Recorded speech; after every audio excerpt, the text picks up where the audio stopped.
చూడగానే మీకు తినాలనిపిస్తుంది కదా. బిహారీ స్టైల్ చేపల కూర రెసిపీ నేను మీకు ఇప్పుడు చేసి చూపిస్తాను.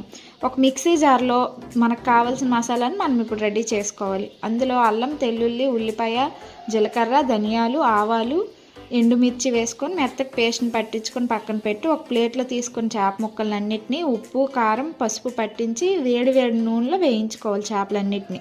అవి సైడ్కి పెట్టి ఆ నూనెలోనే కొంచెం మెంతులు, బిర్యానీ ఆకు, ఉల్లిపాయ, పచ్చిమిరపకాయ వేయించుకోవాలి. వేయించుకున్న దాంట్లో మనం ఇందాక రెడీ చేసి పెట్టిన మసాలాని యాడ్ చేసుకొని పచ్చి వాసన పోయేంత వరకు వేపుకోవాలి. ఇది గుర్తుపెట్టుకోండి, ఇది ఏమైనా వేగకపోతే చేపల కూర అస్సలు బాగోదు. ఇందులో టమాటో ముక్కల్ని యాడ్ చేసుకొని మగ్గించుకోవాలి. మగ్గిన టమాటో ముక్కలు ఆ మసాలా పేస్ట్లో ఉప్పు, కారం, మనకు కావాల్సిన పసుపు, తర్వాత కసూరి మేతి ఉంటే వేసుకోండి, టేస్ట్ బాగుంటుంది.